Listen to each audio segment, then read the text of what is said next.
ఒక ముఖ్యమైన విషయం ఏంటంటే ఏదైనా మనం ఒక దేవాలయానికి వెళ్ళినప్పుడు చక్కగా స్నానం చేసుకుని శుభ్రంగా ఆలయానికి వెళ్తాం. మన ఇంట్లో కూడా దీపారాధన చేయాలన్నా అలానే దీపం పెడతాం. అంత శుభ్రం మనం పాటించి వెళ్తాం. అలాంటిది ఇప్పుడు తిరుమల దేవస్థానానికి రావాలన్నప్పుడు 24 గంటల దర్శనం, 48 గంటల దర్శనం. సో అదే దారిలో అక్కడే వాళ్ళు అన్ని రకాల కార్యక్రమాలు నడిపించుకుంటూ మరి వెళ్ళి స్వామివారిని దర్శించుకున్నప్పుడు మరి అంటూ ముట్టు ఉండవంటారా?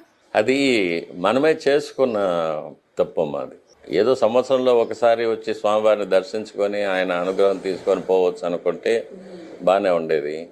కానీ ప్రతిసారి ఇప్పుడు ఎట్లా అయిపోయిందంటే తిరుమలలో దర్శనం అనేది ఒక స్టేటస్ సింబల్ లాగా అయిపోయింది. మా అధికారాన్ని చూపించుకోవసరం, మా దర్పం చూపించుకోవసరం, అందుకోసం స్వామివారి దగ్గర రావడము, నాకు విఐపి దర్శనమే కావాలనడం, నేను ఇంతసేపు గుడి స్వామివారి దగ్గర నిలుచుకున్నానని బయట వచ్చి గొప్పలు చెప్పుకోవడం, ఇవన్నీ సామాన్య మానవుల యొక్క అజ్ఞానాన్ని సూచిస్తాం.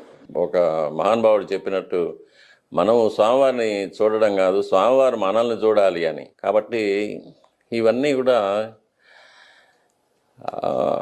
భక్తులు మళ్ళీ మళ్ళీ మళ్ళీ మళ్ళీ వస్తూ ఉండడం వల్ల ప్రతిరోజు 70,000 మంది 80,000 మంది దర్శనం చేసుకోవడానికి రావడం వల్ల అది కొన్ని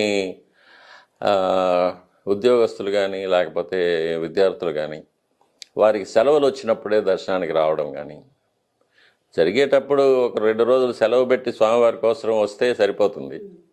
కానీ సెలవులు వచ్చినప్పుడే రావడం, అందువల్ల రద్దీ పెరగడం, దీనివల్ల క్యూ లైన్ పెరగడం, అందువల్ల దర్శన సమయం ఎక్కువ కావడం, ఇదంతా మనం స్వయంకృత అపరాధాలు. ఈ క్యూ